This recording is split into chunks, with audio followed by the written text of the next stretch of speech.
నేను తను వదిలిపెట్టనమ్మా. స్నేహిని ఎప్పటికీ వదులుకోను. తను నాది, తను నా సొంతం.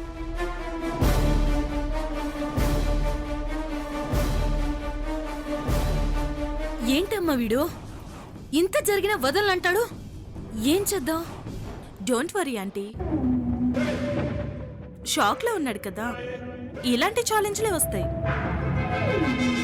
గోకుల్ ఏం చేసినా మనం బయటపడం.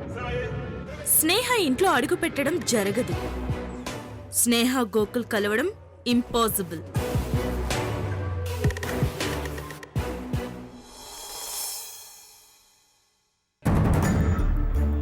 అపర్ణ,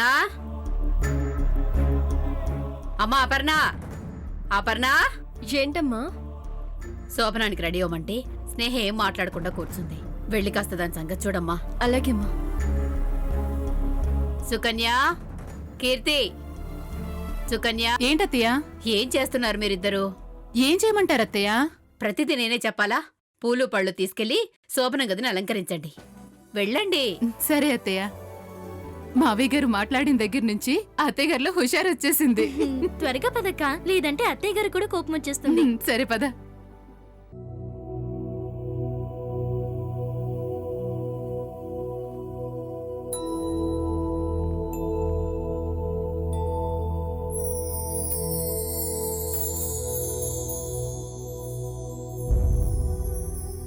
ఏంటి స్నేహ, ఇంకా రెడీ అవ్వకుండా అలాగే ఉన్నావు?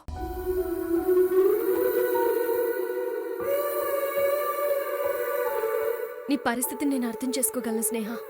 నువ్వు ప్రేమించింది ఒకరిని, పెళ్లి చేసుకుంది మరొకరిని. ఈ స్థితిలో ఏ ఆడపిల్ల అయినా గతాన్ని మర్చిపోలేక, నిజాన్ని ఒప్పుకోలేక మౌనంగానే ఉండిపోతుంది. నాకు తెలుసు. కానీ నువ్వలా ఉండకూడదు. ఎందుకంటే నువ్వు ప్రేమించింది ఒక మోసగాణ్ణి, నువ్వు పెళ్లి చేసుకుంది ఒక మంచివాణ్ణి. గుడ్డిగా చీకట్లో ఉన్న నువ్వు ఇప్పుడే వెలుగులోకొచ్చావు. నీ మౌనం అంగీకారం కాదు స్నేహ. నువ్వు ఊహించిన జీవితం ఇది అవ్వకపోవచ్చు. ఒక్కొక్కసారి మన కలలో ఆశలు అన్ని తలకిందులవుతాయి. దాన్ని విధి అంటాం.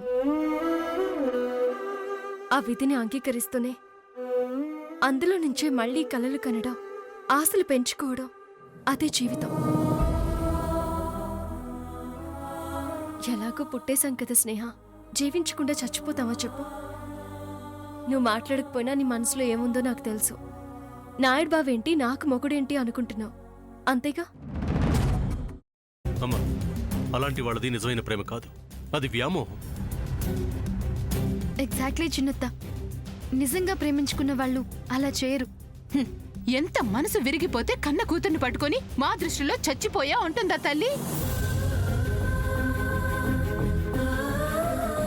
అది సరే అమ్మా, తన కూతురుతో తన మాట అనేటప్పుడు ఆమె మాటల్లో వ్యథ, కళ్ళల్లో బాధ గమనించావమ్మా? పెద్దబాబుకు బర్త్డే విషెస్ చెప్పు కూడా వెళ్ళాం కదా. ఊరికే ఎలా కాలిపోతుంది? మంట పెడితేనో పడితేనో తగలబడుతుంది.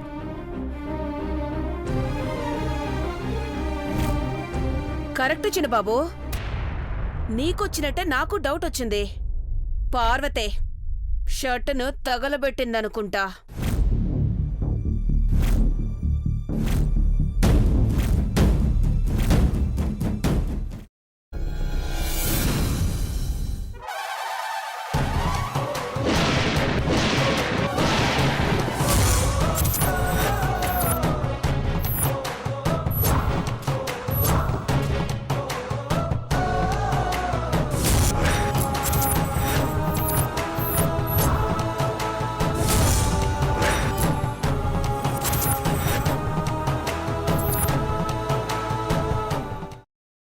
తర్వాత పొట్టు తీసేసి చాప్ చేసి పక్కన పెట్టుకోవాలి.